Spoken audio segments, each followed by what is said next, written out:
Bernie Sanders unveiled his new Medicare for All single-payer universal health care legislation in the Senate. Of course, a lot of people have been wanting something like this.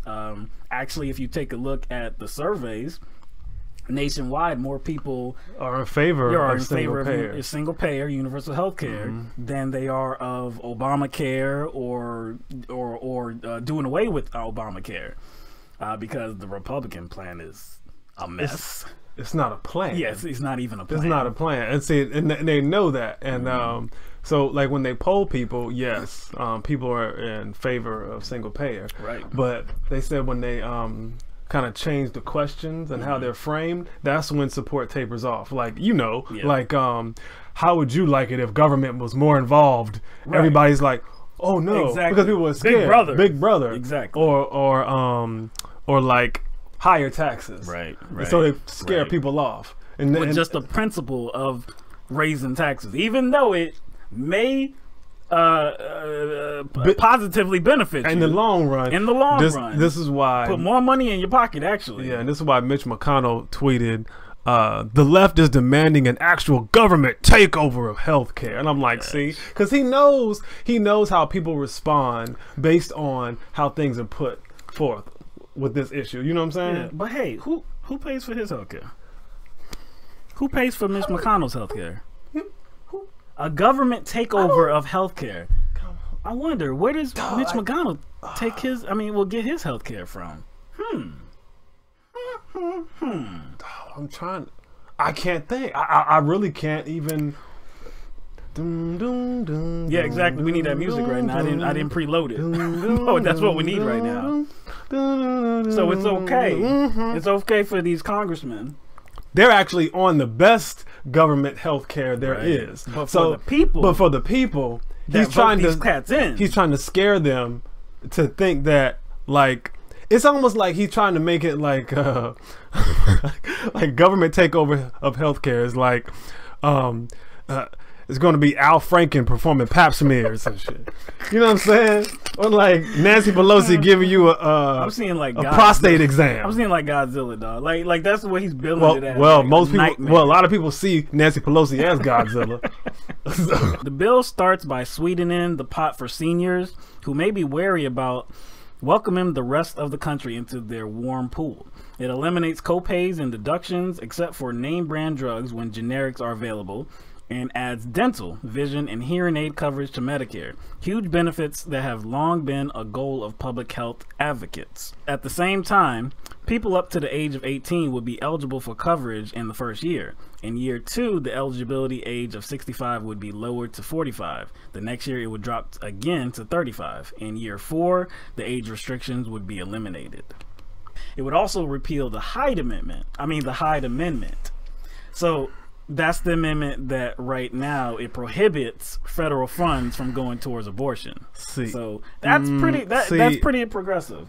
That's see the only thing I don't like about that is you don't want to put anything in there to give Republicans an excuse to be against it. And I understand what you're saying. I'm thinking that this is the perfect like object to focus on to give the Republicans an excuse to say, oh, this is not good for the people. But I will say this is a good starting point, because if you don't start with that, then of course that's not going to be in the legislation. It could be something to where that's the negotiation where they're like, okay, yeah, because it's not. We'll give into that. We'll kick that out. Yeah, because it's not like it's not a done deal. Yeah, exactly. They're gonna be fighting, debating, and I think it's interesting too that this is coming up right now, 2017, before the midterm elections, and we're gonna see how it affects the campaign. Campaigning for 2018, because there's going to be a lot of positions open, especially in the House. That's why the Democrats are jumping on the wagon. Exactly. They're signing on to jumping on the bandwagon. Exactly. So are they going to, it seems like they're going to start adopting this message. Now, the only thing that I see is like problematic in my head is that we talked about this before, how we know the private healthcare industry is paying these politicians, Democratic and Republican. So it would be strange for them to bite the hand that feeds them. Again, why they're doing it right now, when we're talking about Democrats, this is why they're doing it now, because I don't think there's a really good chance of this going through the House. I mean, the White House has already said this is a bad idea. They're not for it. So even if it did get through Congress, is President Trump actually going to sign it into legislation? Yeah, I mean, they have an uphill battle trying to get the Republicans to sign on to this, but I don't think that's the most noteworthy hurdle. Right.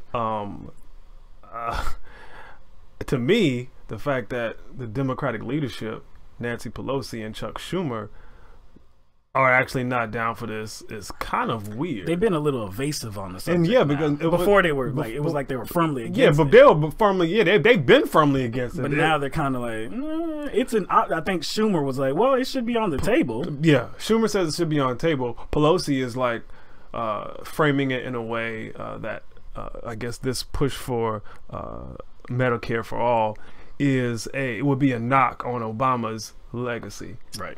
But to me, like, I don't know how she can be okay with, millions of people not having health care on this health care we have now. Right. You know what I'm saying? On the Affordable Care Act. So I don't know how she to me, she's saying she's okay with that, and we've come far enough. Even though the Affordable Care Act has no price controls. That's the problem. Now, the percentages, I guess, of healthcare costs is not necessarily going down, but not going up as fast with the Affordable Care Act. But there's still no price controls, and that's the problem. That's why it's going to constantly go up. That's why people's premiums constantly go up, because there's no price controls. Look, the ACA did not change the game. Because you remember when Obama was running for president, he was talking about this public option. Well, that got kicked out. When he had a democratically controlled House and a Senate, too, it still got kicked out. Super majority. Yeah, super majority. Democratic president still got kicked out. Okay, because he wanted to reach across the aisle. Whatever. All right, we already know what happened. But anyway, the ACA did not change the game. It left the private health industry firmly in control, just as they were before. So on the front end, yeah, it did get a lot more people health coverage, but as the years went by, like you said, the premiums kept skyrocketing. It doesn't fix the problem. It kind of like it just puts like a Band-Aid on a gunshot wound. Right. And I was in insurance as well too, and we got some education on this ACA, and I remember being instructed not to put a lot of people on one particular insurance carrier, because there was going to be a lot of carriers that were going to be introducing really good rates on the front end, like that first year, but then the next year either they completely left the market or rates just went through the roof. Oh, so they were behaving like a cable company. Right. How they'll be like, for the first 12 months, promotional rate. They didn't frame it like that. Yeah. But of course, it's for a year. But these customers weren't expecting that kind of jump. This is something that everybody should get on board with. But we know, of course, not everybody is going to get on board, because just like you said, there's going to be that fear mongering from the Republican Party, and they're going to try to scare people into saying, you don't want the government taking care of your health care. Look at the mess they already do. They're good for me, but not for you. I know what's best for you, and it's not this.